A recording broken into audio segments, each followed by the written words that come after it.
Okay, we are now live. We are now live, and I'm going to do a brief introduction here. Um, I want to welcome you all tonight to Fight CPS and Stop Taking Our Children. My name is Bob Pace. I'm your host, and tonight we have a special guest named Jackie. And Jackie, where are you from, by the way? I'm actually in Georgia. I'm Okay, in Georgia. Okay, we've mhm. had several people from Georgia, so welcome. And Jackie will be able to talk uh, as soon as she gets the message. Um, Okay.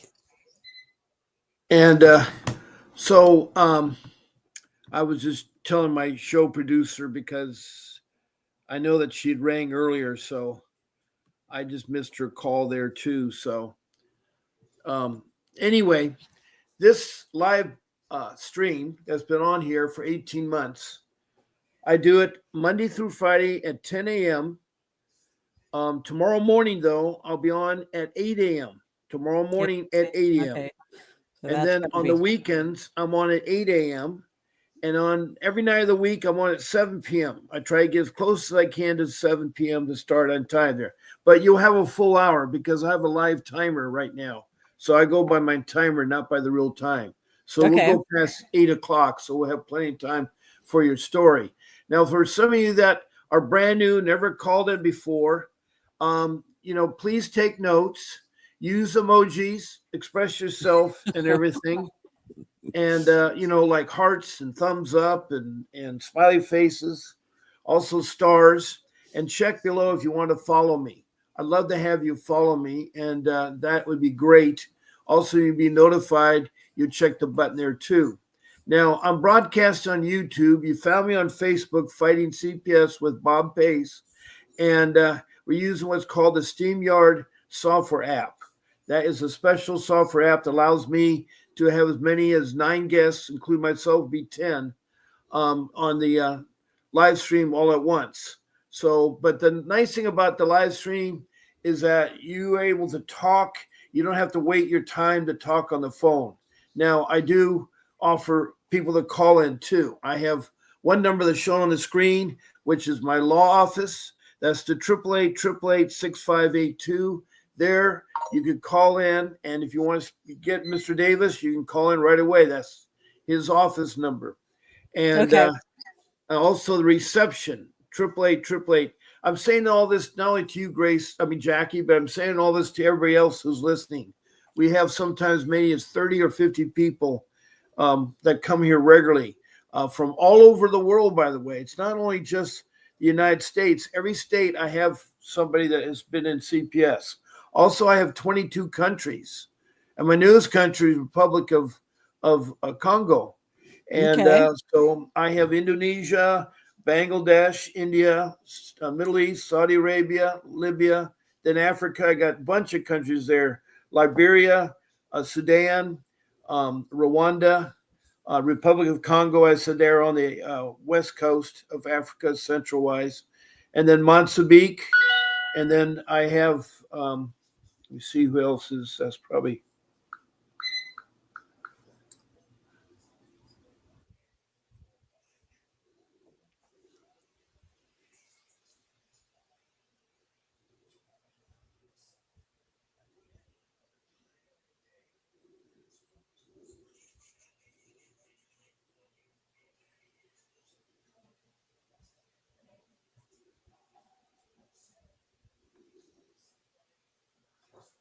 okay. What I'm going to do now is I'm going to let you start from the beginning about your case. Okay? Okay. Okay. So you want me to start from the case that I had actually sent in to you about the newborn child being taken from the hospital, correct?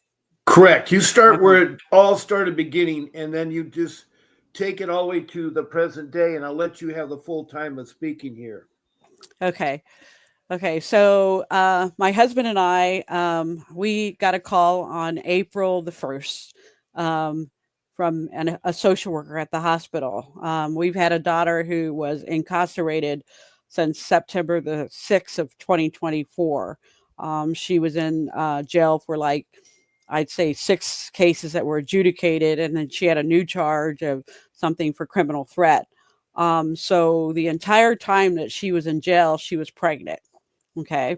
So when we got this call on the first, we were thinking that she was going to have the baby, which would have been at the end of April, but I guess the baby came early. So we got the call from the social worker letting us know that she was born, our granddaughter was born. Her name's Annalisa Zoe Murphy. And of course, kind of being in shock.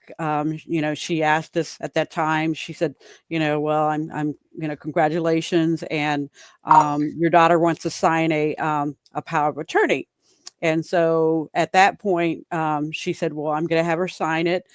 She called back a couple times. She finally got that one done. So my husband and I, we contacted an attorney, another attorney, which we had a referral from a friend, and she actually told us about. And so we talked to him, and we had told him before the baby was, born about this situation. So when our daughter got released from the hospital and she went to the jail, um, she went to a holding jail. They didn't send her back to where she was. This is in the state of Kansas. She was actually being currently held, had been in serving time in Gardner, Kansas. But the hospital that she had the baby at was in Kansas University, which is in Wyandotte County, which is a ways from Johnson County. So what happened is that he went to the jail and he had her sign another power of attorney. And this particular power of attorney that he had her sign was one that gave us full guardianship, meaning it was for health, education, and medical. And so, of course, she signed that. And the way it normally works is we go to a hospital, and the power transfers. Well, we had to drive from Georgia. It was 680 miles. So it was a 16-hour drive there for my husband and I. And the weather was kind of bad at that time. They were having a lot of storms, a lot of rainstorms, a lot of flooding. And so we had talked to the social worker at the hospital, and she had told us, she said, just take your time. You're going to be, like I said, there's some rainstorms. And she said, what's the estimate time that you think you'll be coming in? I said, well, we'll probably get there maybe Friday, no later than Saturday evening. Okay. Because coming in from Georgia on travel time, we could have taken a flight out, but we had some things that we were bringing in with us, and we have grandchildren that live in that state as well. So it turned out to where we drove all night. We didn't stop. We got there the next morning, and of course, we had to wait for the hospital to open. The way it normally works is the attorney would come to the hospital and meet with us there, and we'll go in and he'll present the power of attorney. But it was Saturday. Okay. So being Saturday, a lot of people have weekend reservations. And of course, he pretty much, he does, he coaches a little league sports team. So I guess they had a tournament, and he knew we were coming in. So he didn't know what time of day that we were going to arrive. So we made it in, and that drive was rough. We went through a lot of little rainstorms, and kept telling us to turn around and everything. So we get to the hospital. um, we're waiting for the attorney. We kind of like you said, when you have you give your word to somebody that you're going to be coming to pick a child up, you want to make sure that you're in conversation with the hospital, which we were. And so we had talked to the pediatrician there. We also got insurance. We actually reached out to add her onto our insurance. Okay, so we wanted to make sure we did all that and covered everything. So we go to the hospital, and we're proud grandparents, and we get there, and of course we had to go through security. They asked us who the patient was. We told them it was our daughter, but she wasn't there because she had left. She only had $2. She only had $2 2 days of being there. I'm sorry, I hear that little noise in the background. So from there, what happens is that the security officer says, "Well, I remember your daughter. She was escorted out with some police officers and everything." And I said, "Yeah." And he says, "Well, what's the grandchild's name?" And I said, Annalisa Zoe Murphy. And I said, he says, "Okay, well, I think she's on the fourth floor." So he said, "Just hold on. Let me get the nurse." And so the nurse comes down and we talk to her and we tell her, "Hey, we're the grandparents. We're here to pick up Annalisa. We're all excited. We drove 16 hours." And she says, "Okay, well," we said we had our power of attorney. She said, "Just have a seat out into the waiting room." Okay, so we go to the waiting room and we're sitting in the waiting room, and there's some other people we're having conversation with. They're there. One lady had a daughter that was air flighted there, and she had her baby. And then we were talking to a couple. They were waiting, so we're thinking that we're going to get to see our grandchild. And we're, like you said, it's just that moment of getting to hold a baby, because I'm 63, my husband is 68, and we're older now. Okay, but we have. How old is your daughter? How old is your daughter? She's 32 years old. And this is her first child? This is her second one. She has a son that's 12 years old.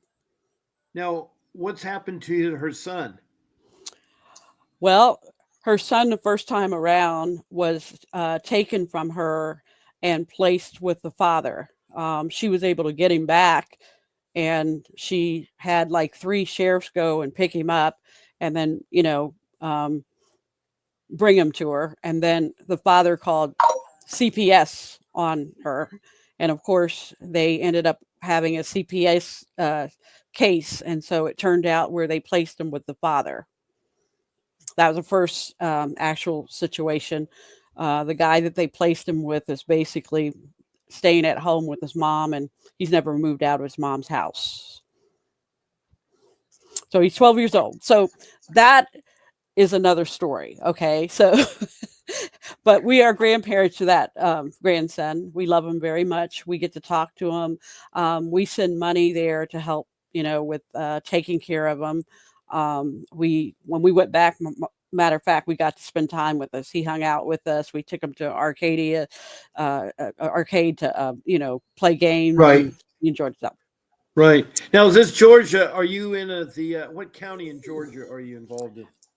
I'm in North Fulton County. Fulton. Now, I don't know where that is, but is that close to Atlanta, Georgia, the city of Atlanta? We're a little ways from Atlanta, Georgia. We're like, are you south of there? South of Athens? We're northwest. We're closer northwest. To Cummings. You heard of Cummings? Okay. No, I haven't. I just have had people. I had a host there, Danielle, that was from the Athens, Georgia area, where the University of Georgia is. And I know from being myself, I've been through Georgia many, many times. And so it must be a very bad county there. Well, we'll see. Okay, so I moved here from Kansas, okay? But I'm not from Kansas, okay? I moved here from Kansas, but we've been here for about almost 10 and a half years. We have had some friends that have had some run-ins with the defects here, and we were able to help our friends. Matter of fact, they were able to keep their grandchildren in their house. And then also, because I'm an advocate, and I believe in helping parents to be able to advocate for themselves. I'm not an attorney, so I don't give out legal advice, but because of our experiences before with the system ourselves, I've been helping a lot of people get their parents back. Get their kids back. I'm sorry. I might say parents, get their kids back. So I was able to help a couple couples here to get their kids back. So they've been successeful. Now, is the father the same father as the 12-year-old as a small child? No, he is actually, he was a legal immigrant. Okay. He was from El Salvador, and he's probably been deported back out of the country by now. Okay. So he's he gone. has nothing to do with the 12-year-old. How about the father of the young one, the one that you have right now? Well, the okay, so the one that's of the young one, that's the one that's been deported. So he's not in the picture. But Oh, what about the father of the 12-year-old? the That's the 12-year-olds, one. yeah, he's still in the picture. He's still living at home with mom.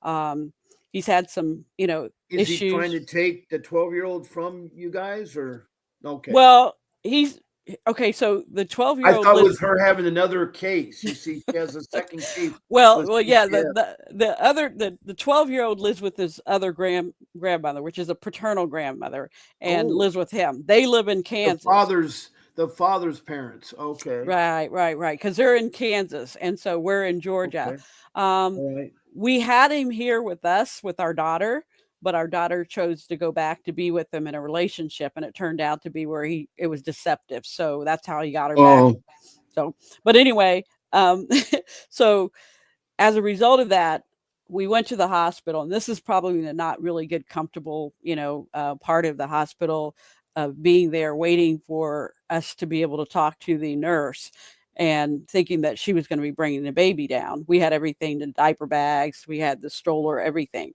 That's not what mhm. turned out. What happened is that they had two African American officers, a male and a female, come to the hospital. They Mhm. did not ask us to come outside of the room. They approached us in the room, in the waiting room. And the female, she was rude. She just basically started saying that if you have any questions, you need to contact DCF. So at that point, I said, okay. So I said, is there any particular person to contact? She said, no. Then I asked her, I said, is there any way you can give me a written statement of what you just said to me? She said, no. And I said, well, let me ask you a question. Can I have your badge and your name? She said, no. And so my husband at that time, he was kind of talking to the male officer, and they were joking around, and turned out to where, he was telling them we had other grandchildren, and we just happened to mention one of our son-in-law's names who played for the NBA. And soon as that name came across, and he said, oh, he changed his demeanor. He's like, hey, can I help you guys carry stuff out and everything, and but of course the female officer, she had said at that time that you're going to have to leave the property of the hospital. So we were removed off the property. So that wasn't a really good thing for us that And day. what was the reason why you removed? Well, we don't know. We just basically feel that we inquired about our granddaughter, and even though there was a power of attorney that was on file, they didn't say, "Hey, let's check to see if there's a file, a power of attorney or anything." We just were moved at that time, so we're not the type of belligerent people. We're not going to argue with anybody. There's not going to be an altercation, so we left. We had a niece that was with us, and she lives there, and she's a teacher, and of course she's going to school to be a doctor, and so we had to contact her, let her know that we were being removed out of the hospital, and she was in shock too. So the next day we made like of it because we drove all that distance. And so we decided that we were going to get to see our other granddaughter. We have a granddaughter that's 24 and she's got a boyfriend. So we went over to their parents' house. We took our grandson with us, and, we hung out and had a good time. Monday, we ended up meeting with the attorney that because we had to let him know what happened. And, this was not Now, is supposed to this happen. attorney you guys hired, or is it a court-appointed attorney for your mother, for your daughter, He or was what? one that we hired. We hired because Okay, we wanted to make sure that we had a second power of attorney that was going to work in favor of us being grandparents. And under the right. Family First Preservation, Act, we were liable. We didn't have, we've never had any type of abuse or anything like that. So there was no reason for us to have our grandchild. Did you hear about the new changes on the health and welfare code that happened in January? Uh, the new changes. Yeah, the health and welfare code just changed some things here. Let me see if I can get it up here. Um, oh shoot, I have to learn how to spell typing here. It's hold on one second. Health and W.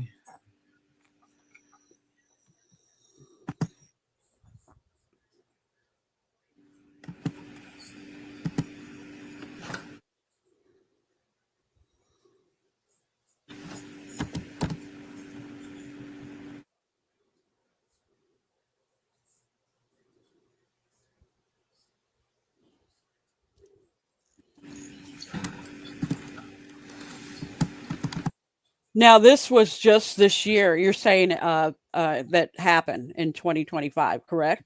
Yeah, well, yeah, just towards the end of December, Biden signed something that people didn't hear about.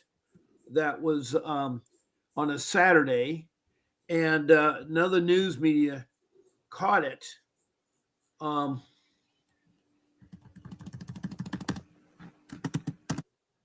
and I had it on my computer saved, but I have a little 19-year-old boy in college, and he erases everything. So um, Okay. let me go Well, ahead I and see the change of it here. I did have it here. Now this is Idaho. I don't want Idaho.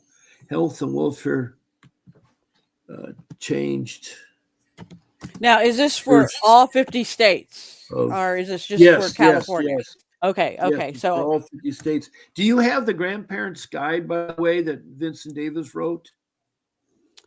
I probably would have to look that up in my files. Okay, because he just created a new book called A Guide for Grandparents Step by Step of How to Adopt Your Grandchildren. But it has other things in there too about senior grandchildren. And what the new changes did, they now address kinship, that grandparents, as well as mothers and fathers, is just as much right to children. And that's why I need to find this thing here. Hold on one Oh, second okay. here. Okay, sure. I'll find it right here. Hold on. I'll just Um, Well, that's interesting to hear because in Kansas, the state of Kansas just passed a Senate bill. It's called the House Bill, uh, Senate Bill 46, and it's parental rights. And what it does is give parents parental rights so that they can be able to, be able um, to have parental rights. They did have a case that was run by the Supreme Court there that someone was able to win for grandparenting. Um, so we kind of knew the attorney that we had hired. He talked to us. He told us that we had every right to have our granddaughter. What happened was it was a DCF worker that went to the hospital and she was biased. She went to the hospital and it was about 11 o'clock at night. She was going around to different rooms on a witch hunt, trying to find, mothers and people that she could talk to. From my daughter talked to me and told me that she came at night at 11 o'clock at night. But by that time, she had already signed a power of attorney.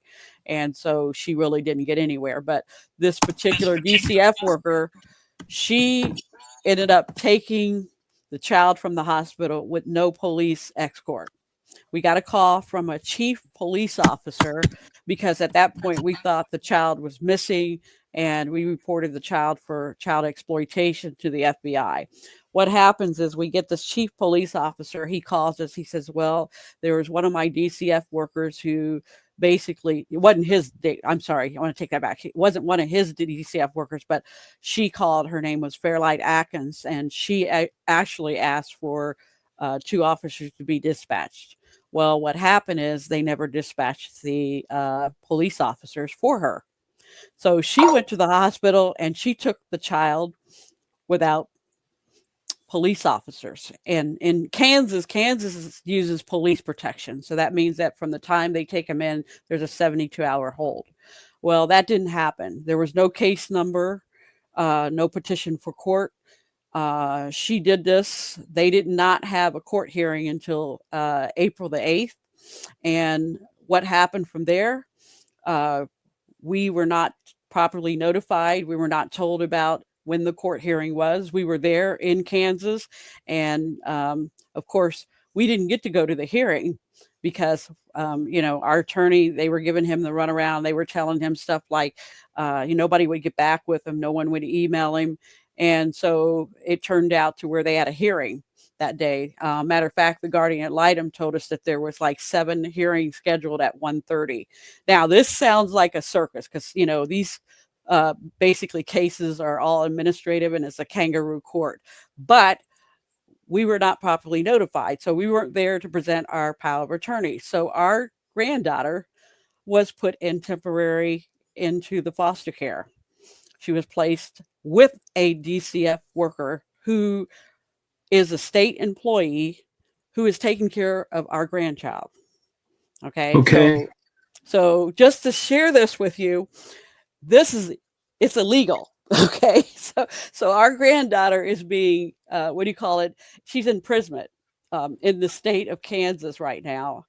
We had a inspector general She's reach out to us. incarcerated?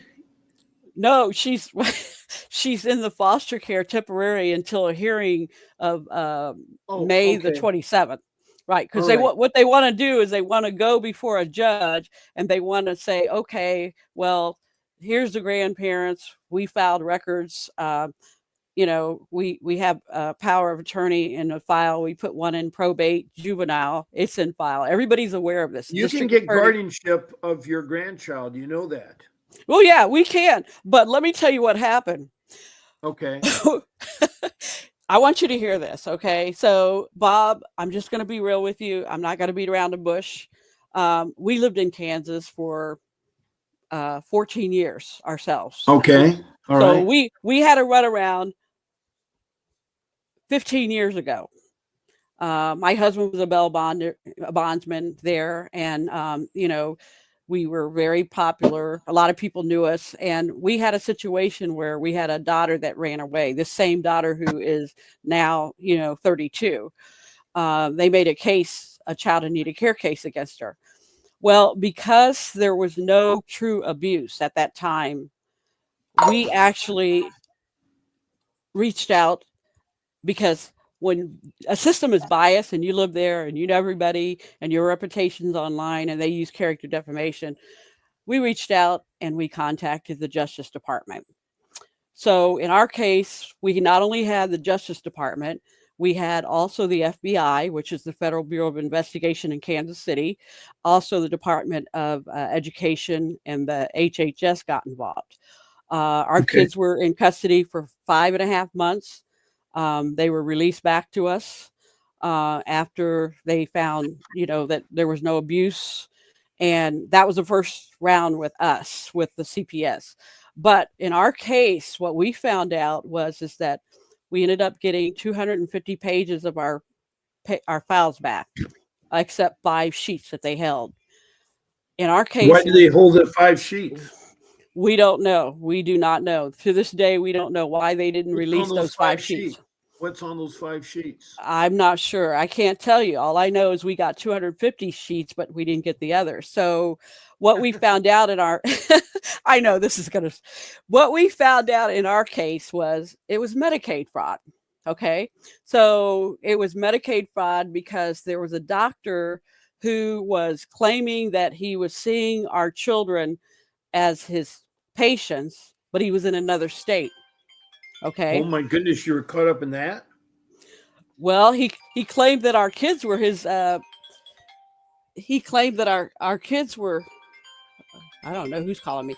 Okay, he claimed that our kids were actually in another state and well no, yeah, he was in Arizona and our kids were in Kansas and he claimed that they were his patients and he was billing the state for them.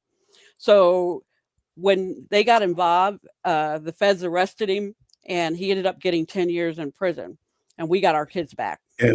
Well, So I know what you're saying there. That's very, very true about the corruption that goes on with everything. I did find what took place. It's called HR 7906 is what okay, eight. Congress calls it. So you want to write that down and you want to look it up there. There are Okay. actually 6 bullets, 7 bullets. One, it reduces the administrative burden by requiring the U.S. Department of Health and Human Services, HHS, to reduce paperwork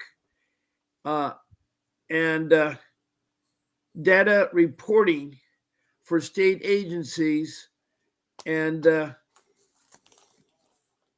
caseworkers by at least 15%. 2, it improves access for Indian tribes by strengthening funding as well as monitoring state engagements with the Indian Child Welfare Act. You see, there's a thing called the Indian Child Welfare Act, ICWA. It was passed in 1978. that if an Indian child is considered an Indian, a tribe of an Indian, there's 548 recognized federal tribes, then that child is supposed to be turned over to the reservation so they can do family reunification. Because what was happening is CPS did no family reunification for 100 years. See, in 1875, all the tribes were rounded up to put on reservations. Oklahoma, tribes from Florida were put over to Oklahoma, the Lakota Sioux, the Crow, all the tribes were put on reservations. But the sad part was all their children were rounded up by the government and put into Indian schools.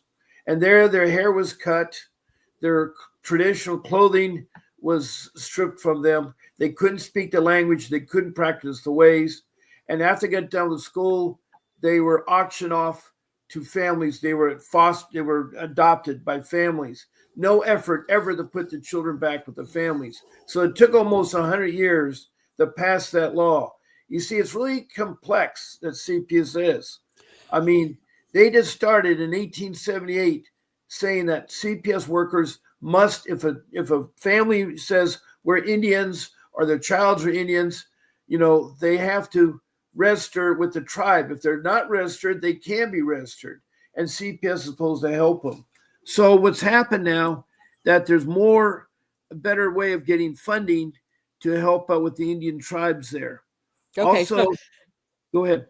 So I guess it's amazing that you're saying that. I think what's really going on with Well, I'm our getting it down to the yeah. part where it talks about grandparents. No, go Um, ahead. Go ahead. Go ahead. Let me drop down there. Support post-adoption service by requiring HSA to review post-adoption supports provided under Title 4B and identify opportunities for strengthening them. Improve outcomes for youth transition foster care by including individuals with lived experience formerly in foster care. A lot of times they're keeping the children past 18. See, when you're 18, you can transition, Mhm. out in the real world as an adult. Now, it says here, number 1, 2, 3, 4, 5, strengthen support system for the 2.5 million grandparents and relatives, providing kinship care for children who otherwise enter foster care. So what that means, if the children can stay with the grandparents, that's where it should be. The problem is Bill Clinton clouded up everything as president. He signed a Which law in 1994, the Incentive Act, which tells that if CPS agencies out there, I call them the child protection systems, if those systems have that child adopted through foster care, they're given a $35,000 bonus from the federal government. And that is really sad because they're trying to put reunification out of the picture. You see, when a child is, having problems with the parents are having problems with the child, every effort should be made to put them with what's called right. kinship. They Right. should be put with an aunt, an uncle, a cousin, it's shown that the biological parents are the best parents to raise children. But instead, they have a bad habit of trying to place them because they try to use, in my case, my kids were used because Boys Town was running the shelter there for them. It's a group home. And that Boys Town didn't have parents involved. See, that's the sad part, is that it's a money-making thing, whether you look at it or Right. not. The Everybody's cash making cow. money. No, right. So that's what it's all making. But you, Well, as grandparents, should get your child, and you should oh have yeah. visitation rights. Right. Well, You should have what's happening? What's happening now is that what they're going to do is they're going to fly our grandchild here, and we're going to meet him at the airport, because in our case we had a power of attorney, which by law, when our daughter's incarcerated, that transfers over to us as grandparents. Okay. In other right, words, the state has no intervention with us, because what we did in the right. Well, beginning, right, what we did in the beginning to protect ourselves, because they have to make every reasonable effort to exhaust making reasonable efforts to take a child or remove a child. And in this case, there was no imminent harm or danger. We were coming to get the child. Now, I'll tell you another thing that happened. I didn't want to say this because I said, okay, if I tell you this part, when the caseworker called us in Georgia and she was on the phone, we got the call. This is before we came. Okay. So, she called and she said that, she was calling because she had some concerns. Okay. So, basically I said, what's your concern? I said, we have a power of attorney. I said, we have an attorney. So what happened was I was able to get her on a 3-way call. All the calls that I've had from these people were recorded. Okay. Because I had a recorded line.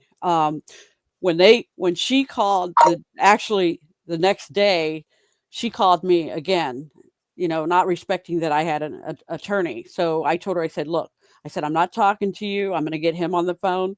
I did a 3-way, got him on the phone. So he said to her, she said, well, are you representing the Adams? And he said, yes. He said, you're the attorney. She said, yes. She said, so what's your involvement? He said, the grandparents have a power of attorney. Well, she didn't say nothing after that. She got off the phone. Mm-hmm.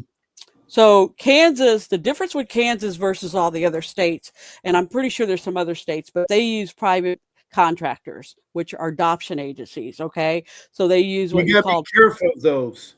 Have you heard about the ICPC, the Interstate Placement for Placing Children? Okay? Right. But that's if you have a case where the child is already administered to the foster care system. If the power of attorney is done up front and insurance is taken out on the grandchild, they can't take that child, because when they take that child. Well, how do they know safely that the child gets on the plane and safely gets to you? Well, no. What they're doing is that we have a family member that would be bringing the child to us. We're not going back into that state. We don't trust that state. We were actually removed off of the property of the hospital. Also, we believe that there were some retaliatory actions, against us, because we were the family that rocked the state with going outside, getting agencies to come in to expose what was going on with the state.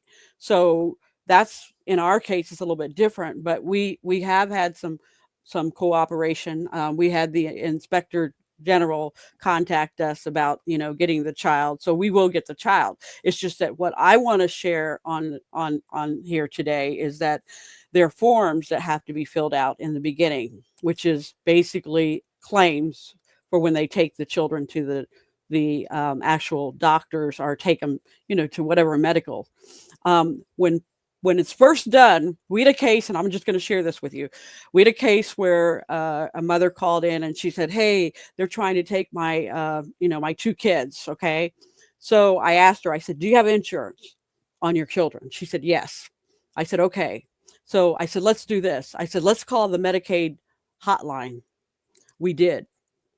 We called the Medicaid hotline. We reported. She gave her information to who her kids were. And then we let the ball drop. We let them, matter of fact, they were removed from her. Guess what? They were only removed from her for 2 weeks. She got her kids back.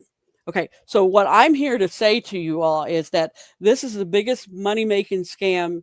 They're using Medicaid fraud. Because wait a minute. I thought Medicaid is for people that are over the age of 62. No. Let me tell you what. Have you heard of targeted case management? Have you heard of Beverly Tran? I've not heard that, but I do know about Medicaid because I got it at 62. Okay. So let me tell you what they've done here. Okay. They've taken, this is a big, CPS is nothing but Child Protective Services. And like you said, under Clinton's Adoption Family Safe Act, with back in that time, and using it was an incentive. $35,000 was given to that thing to have them adopted in foster care. Right. Well, they do that. Okay. So it's a lot easier for a child to be placed in the foster care, and they're going to make money because their whole intention is not to give the child back to the families, because the state makes money from when the child is adopted out. Right. And also, Right. but And you know also, they make about $20,000 per month per child. right, right. And also in Kansas and other states, they use what you call Father's Initiative. I don't know if you've heard of that. Father's Initiative is where they will allow a father to have a attorney, and he will be able to get all the resources that the mother gets, and he will be able to get his child. Okay, so different states have that. Kansas is a father initiative state, so that's why our grandson that's 12, his father was able to get him because he's never lived out on his own. He's never been able to thrive outside of his mom. He's lived with his mom. His mother's retired, and he's still living at home, and he doesn't work. Okay, so I'm just sharing this with you. So what we're looking at here, we're looking at administrative. Okay, so what happens from the time a child is taken? There's an involuntary placement form that has to be signed by a parent. The first thing they ask you to do. Um, Hello, you've reached the live stream with Bob Pace here, and I have a guest now, Jackie, on the phone. How can we help you? It says Jackie? No, Jackie, this is Bob Pace. Jackie is on as my guest. Who am I speaking to? Oh, Kelly Unplugged. Kelly, what's your last name? Unplugged. M. I don't Close? know if you guys. I'm down there in the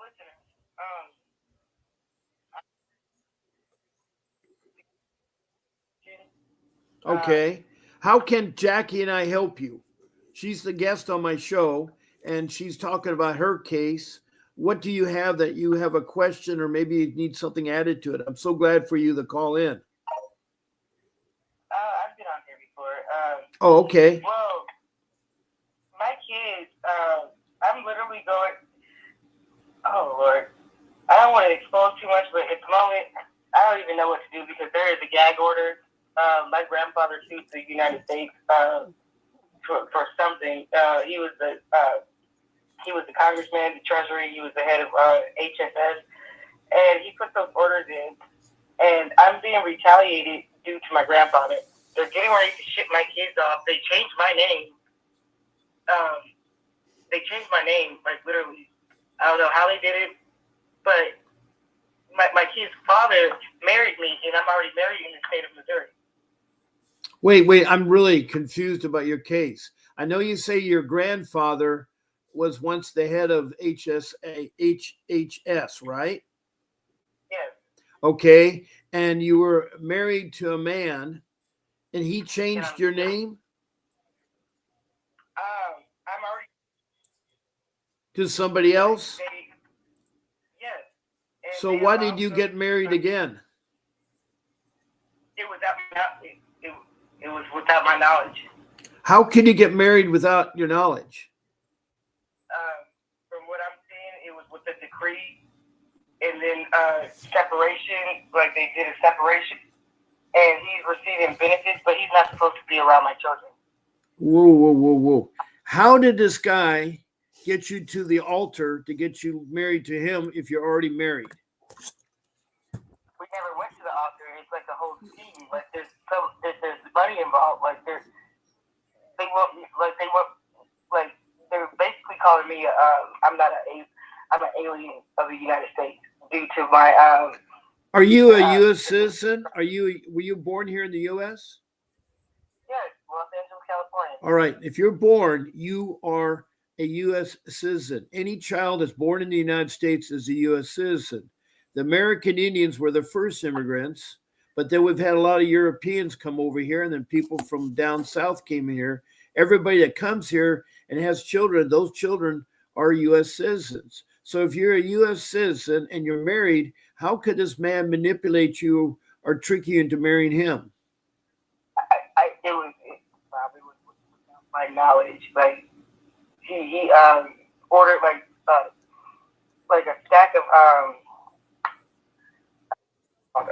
Social Security cards, and I don't know how he did it, but he has my information, and he put a restraining order out on me, like a protection order, but I had it listed last week. The lady that has my kids is his big cousin. there's a foreign person that lives in her house, and she has, like, I don't know if she married me to him too, but they swapped my kids' names, and like they're trying to transfer my kids. Well, let me do this with you that you called in. I would love for you to call in and get a hold of Grace, and so I can schedule you to be a guest on my show or call another 9, because this is going to take some time, because I got to start from the beginning, because your case is very confusing. You know about your case, but I don't.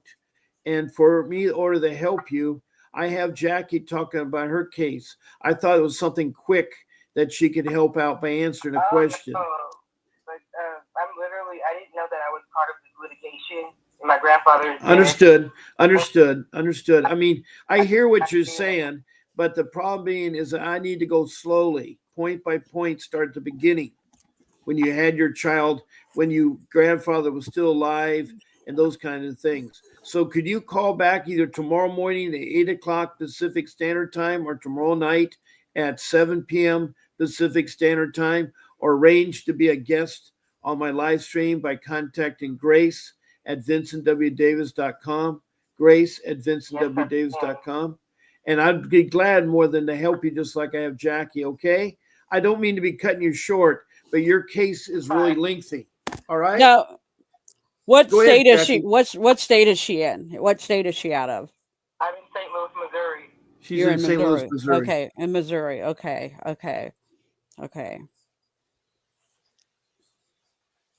Right.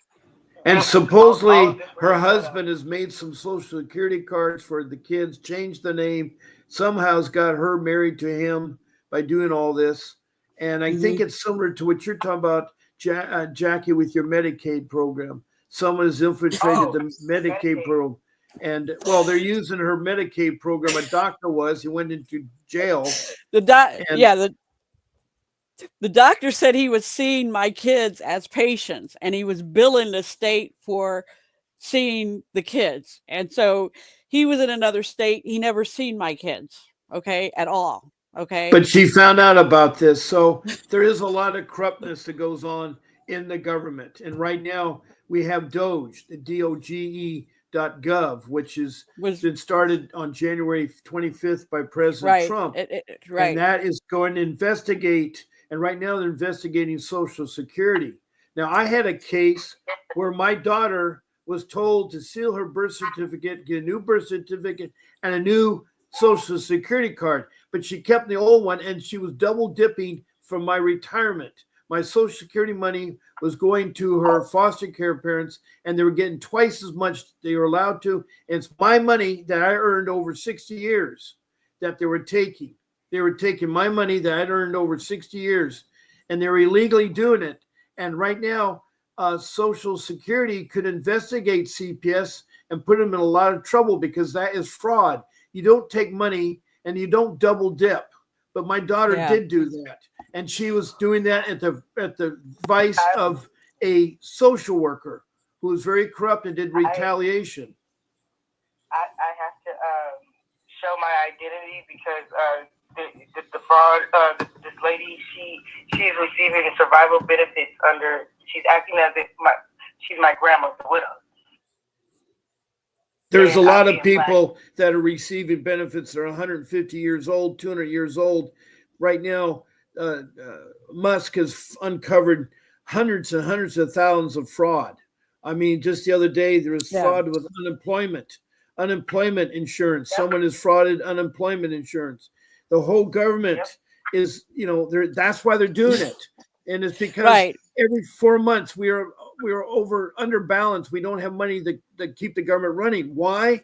Because we give away money. We give $1 trillion away to the CPS, trillions of dollars every year. That is a lot of money. That's more money than Musk makes. So $1 trillion is a lot of money.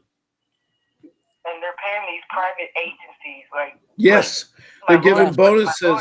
Clinton signed into law a $35,000 bonuses to every CPS entity that gets a child adopted through foster care instead of family reunification, which is sad. And do you know that when a child is actually adopted, they continue to keep the social security number on that child, and they give them another social security number, which they then turn around and they even change their names with They adoption. double And dip again. they double dip. They double dip. That's how they do it. Yes, I see that. Like, how can they do that? Well, they listed me as incompetent, and that's how they're able to get like. Oh my God. I know you're frustrated. It's very frustrating when you have. I would like to Yes. talk to her too if she, would leave a number I- for her to be reached. Yeah, if you. Yes, please, because I don't know what else to do because there's like orders out here to like ship me to London. Like I'm an American citizen. Yeah. Yeah. What's your phone number? I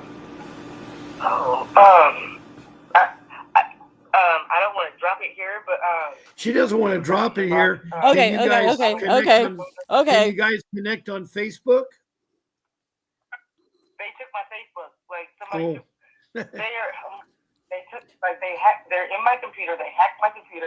They're removing All right. documents because I was. You do me this as a favor. You text me your number to my number, the number you just called, 626-698-0990, and text it to me, and then I'll get it to Jackie.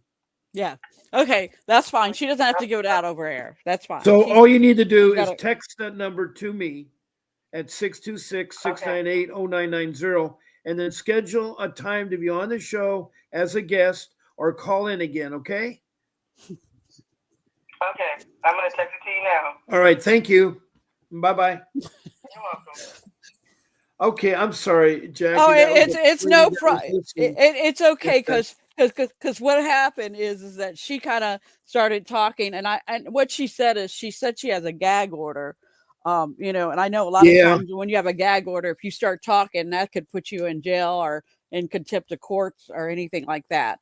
Now, what you can also do to me, Jackie, is you can text me to my number, your number, and then I'll swap the two numbers. Okay, sure. Okay, that's fine. You just do 626-698-0990. Say this is Jackie, and this is for the lady that just called in. I forgot what her name was. Oh boy. You said it was 626-698-0990. 990. Yeah. Okay, Yeah, I will. Name she said, I think she said Close or something. Close was her name. Huh. Okay. And Yeah, she's from Kansas. from St. Louis, St. Louis. St. Louis, Missouri, right? St. Louis, Yeah. Missouri, right? So when she texts me and then you text me, then I'll swap numbers. That way, it's kept very indiscreet. Only you or her have the number, Okay. and I do, but I'm not going to share your number without your permission anyway. It's okay. Yeah, the thing about it is we get a lot of these kind of calls and people that, back through the years that we used to advocate for. We had a couple Mhm. child advocacy, people that worked. We even had one grandmother who lives in Kansas. She's a parent ally. She has, she just got her parent ally license through the Supreme Court. So they're allowing parents to have, actual parent allies that will go into the courtrooms with them and to help advocate for them. So, and they do have grandparents. This woman, she's a warrior. She used to work for the police department. She retired and then she gave her life out because she had some grandchildren that were removed from her. Her name is Amanda. I just got her number. So as soon as I get your number, okay, let me do that. Hold on 1 second here. Now, while you're doing that, I got a couple of people in the room that came in here. I need to recognize them. I want to first recognize, let me see here. Okay, hold on 1 second here. Revenge. Now, Carmen Revenge is Tony from New York. So I guess Tony now, Tony the Tiger is Cassandra. She has a new name called Karmic Revenge. I'm here to Otsego County, right, New York. We know who Tony the Tiger is. Tony the Tiger is Carmic. That's Cassandra. She's been on my show. Now, Callie Unplug is from LA County, I know. I haven't seen her in a long time. They legally stole my children privately, workers. That's why they cannot find none of those so-called lawyers that were handling my case, private agency. It was planned out. Hi, Cruel. Cruel is from Ventura, California. And thank you, Cruel. I'm glad to see you here. And she said hello to you, Jackie. Cruel is Oh, from, welcome. and so everything like that. Now, Callie Unplugged says, I'm literally going through this right now, probate, which has a lot to do with my grandfather's estate. There's a gag order. So crazy. My grandfather was the head of the Treasury. This must be Amanda. She's called Callie Unplugged. That's who that is. She has been on my show before. I remember her now. So she's Callie Unplugged. My grandfather used to work for HSS, and he was the chief of HSS and also the president at the congressman for the Treasury State. Yeah, all this we're talking about me, I have to show that I'm a U.S. citizen, all because of my grandfather in the tribe. She must also be a Native American Indian. Yep, my keys are signed off. My keys are supposed to be being adopted. Oh, your kids. Why did I say keys? She's got keys instead of kids. Okay. Yep, my kids are supposed to be adopted. I never signed off, and I've been married, and I'm already married in the state of Missouri. I'm married to multiple people. That's illegal. I don't know how she was doing that. This is the new one for me. Yep, I was in Boys and Girls Town with some money gone. They struggled. They drugged us up, and then Mr. Vincent Hillary. I don't know if that's Vincent Davis or Vincent Hillard. I don't know who that is. But why is that? I don't get my reports. This lady is listed as a widow of my grandfather and receiving money illegally, survivorship. She stated that she couldn't find me on this thing. I just wanted my kids. I just found out this today. The lawyer was a private person, like they target me. My kids were supposed to be adopted and shipped overseas due to my grandfather's inheritance. Oh boy, this gets she's got a good show, a good yeah. she'll make a good guest on there.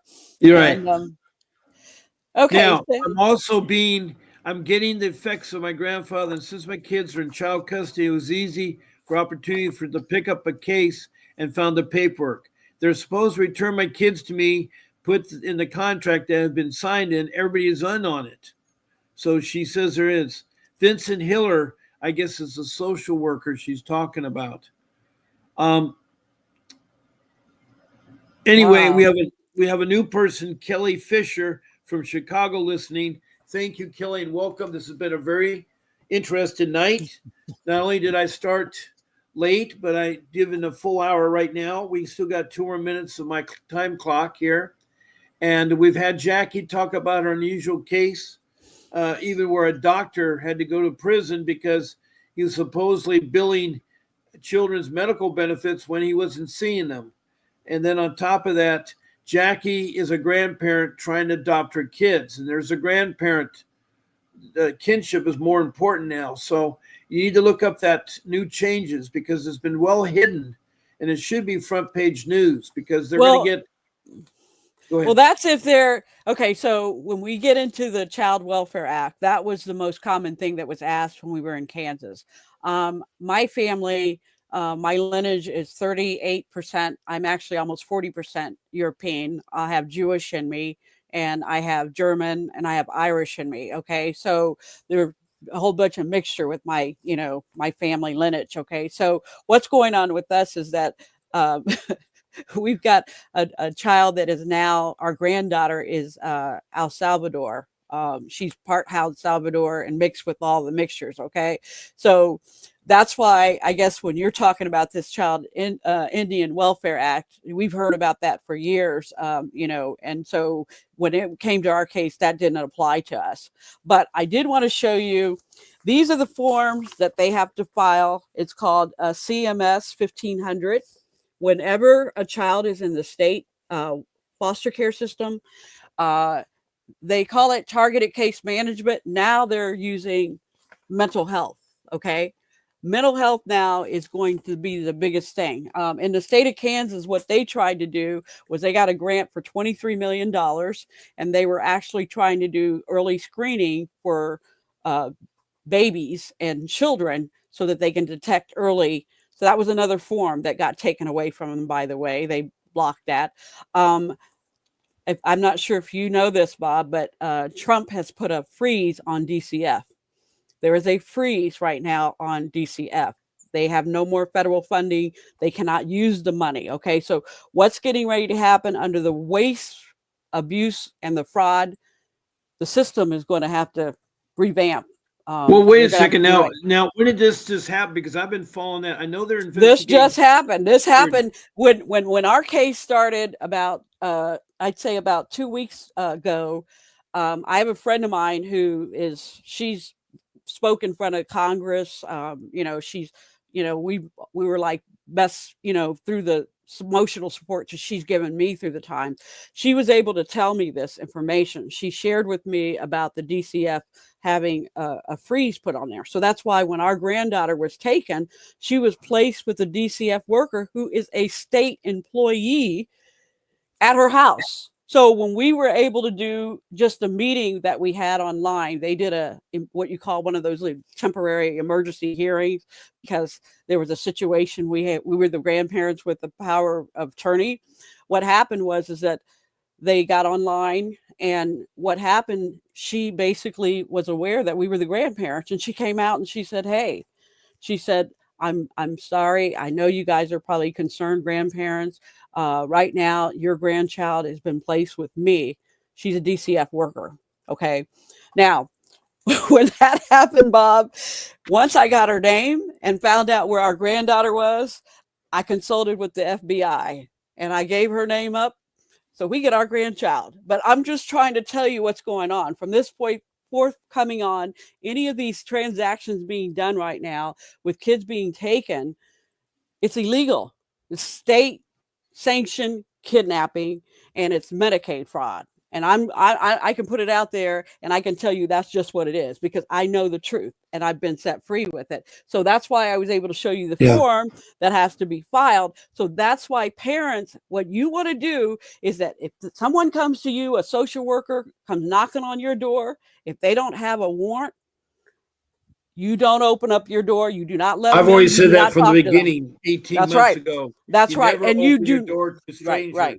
Right. And you never sign an involuntary placement, because if you sign that form that they get you to sign, a lot of things on that agenda. And you know what? Technically, under signing that, they can only take a child for 180 days if they suspect any type of child abuse.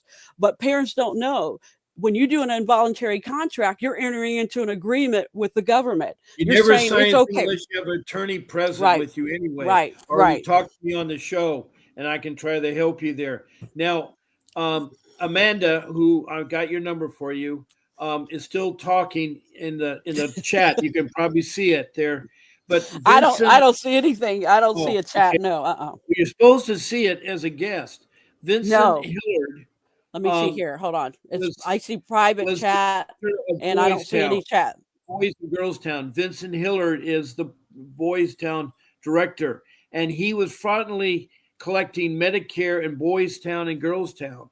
So there's somebody new for you to investigate. Is Vincent Hillard, Hilliar. Vincent Hillard.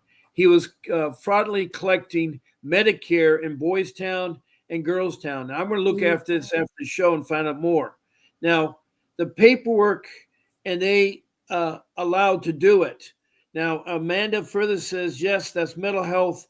I was just incomplete. I didn't know how the kids got power of attorney over me, but she is able to sign off on stuff. She's also able to sign off settlement, and it goes. Furthermore, and she goes on and on and on.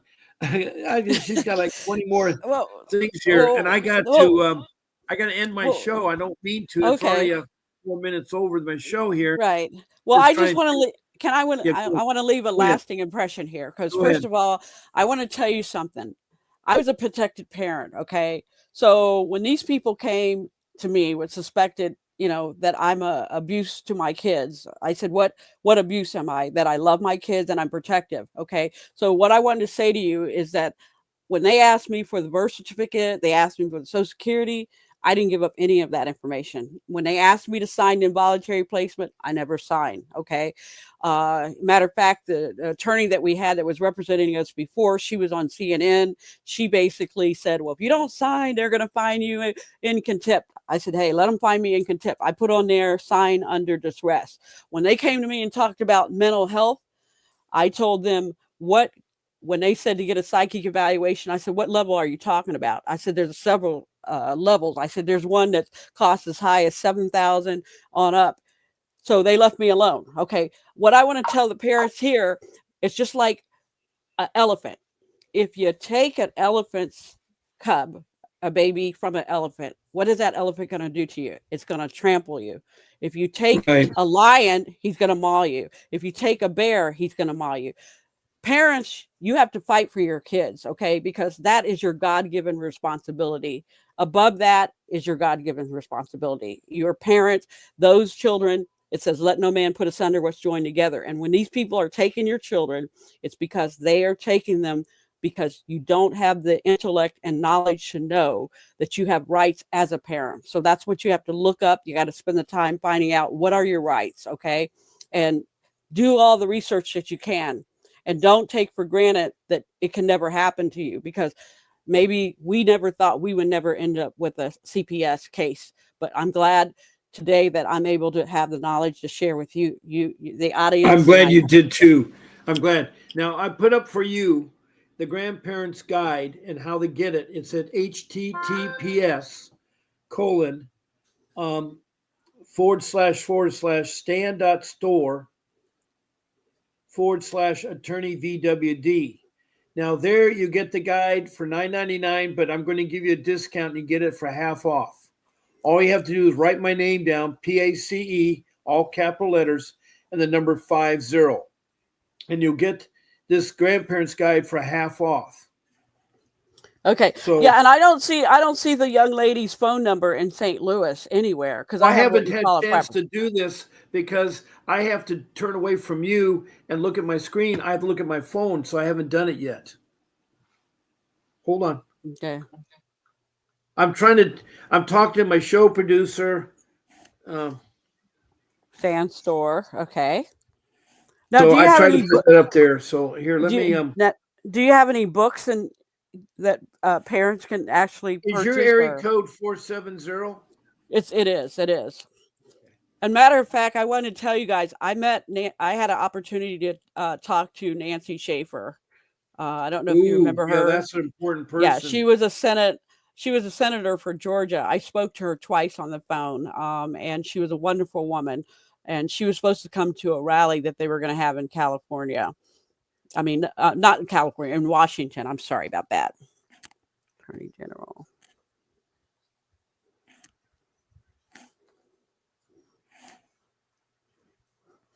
And they don't care whose child that they take. Okay, you can be a movie star, you can be anybody. When CPS gets involved, they'll take anybody's child, anybody that they can get money out of. Matter of fact, my father-in-law, he worked for the Department of Treasury. He signed all the Social Security checks. They didn't care. They interfere with whoever they can interfere with. Yeah. Now, and another thing, when Barack Obama was in office, I had a cousin who was a personal aide to him. Do you know 16,000 letters went to the White House from parents all over talking about their children being removed, and nothing was never done with that case. I wrote him a letter about the situation. I even sent him a book that I put out about kids being removed. So this has been going on for a long time, and it's still going on, and it'll continue to go on. I So, just text you Amanda's phone number, and I just okay. text your number to Amanda, so both you have it. And so So you she should said, have it. okay. The reason So, why Amanda's be able to talk so fast is she's used her microphone and it's transferring her voice into words. So that's why she's got like 10 messages already up there that I haven't a chance to read. right. But Cause I thought she was texting, and I'm like, wait a minute. no, no, She's no, taking no. that. She's not texting. She said that she's trying to keep up with her guys. But Amanda, who is also Cali Unplug, thank you for calling in. Thank you for all your messages about the horrendous case and for you to connect with Jackie, who tonight is from Georgia. I want to thank Jackie for being our guest. You've been a lovely Thank guest. you. And I hope you do it again because I've been doing this now for 18 months and I have 14 shows a week. So I'm here. I haven't disappeared anybody. I'm here on New Year's Eve, Christmas Eve, New Year's Day, Christmas Day, all holidays I work. So I'm here. Now I may adjust my times from time to time because I got family commitment, because I still have young children, though I'm a dinosaur, I still have my young children. And one of them was playing football in high school, and I would go to his football games, and I'd have to schedule my show on earlier because the games were at 7 p.m. at the same time my show was. So I wanted to be supportive of there. Thank you, Kelly, for listening from Chicago. I appreciate you listening there. Cruel, who is Felicia from Ventura, California. Hang in there. She's lost her 2 babies. It's so bad. Her Oh, I'll mom's send up some missing prayers for now, her. and she's lost her house. She's lost her house, 2 babies, and her mom. They're trying to find it. Also, Tony, the tiger, who is now Karmic Revenge from Otsego County in New York. Thank you for dropping in. It's good to hear from you. And anybody else that called in, that's great. Thank you for the emojis. That's really nice of you. Now I'll be again on. Now this is a special time tomorrow because I have to be in court at 10:40 tomorrow. So at 8 o'clock in the morning, I'll be live. So I'd love to see you all in the morning. So please join me. You're part of my family, Jackie. I have about 30 or 40 people that Yes. come in, and Well, I have people that also call me country code 27 from Africa. I have some Africans that actually call into the show. I have one person from England too that calls in. So I do have outside interest from 22 countries. well, I'll tell you what, I went to Tel Aviv. I was in Israel for 3 months, and what I seen there was awesome. I seen families that were so knitted together on the Sabbath, and they celebrated it, uncles and aunts. And when all these things happen to me here in the United States, you know what I said? I would rather probably be over there with missiles being launched than to be here and families being torn up and, destroyed. Because when you think about this, you think about innocent families here that are being taken apart every day. And it's almost like a Gestapo thing that's going on here in the United States, which is sad. Yeah. This is really I sad. agree with what you're saying. Yeah. So thank you, Bob, for having me on here. And I will reach out to Amanda. And like I said, if you want to call me, you can. Okay. Okay. All right. So we're going to go ahead and sign off tonight. Again, thank everybody. God bless you. Don't stop fighting for your child. It's important whether you're a grandparent or a parent. Children are important. And I'm so glad that more grandparents are involved. And look at those laws that were just passed that were signed on a Saturday by Biden very quietly, and not one major news report found it. So look it up. It's the new changes in there. They plan also somehow come up with another $175,000. So, wow. So they're on a witch hunt right now for some Indian. I know they're going to find it. They're going to find it. So good night.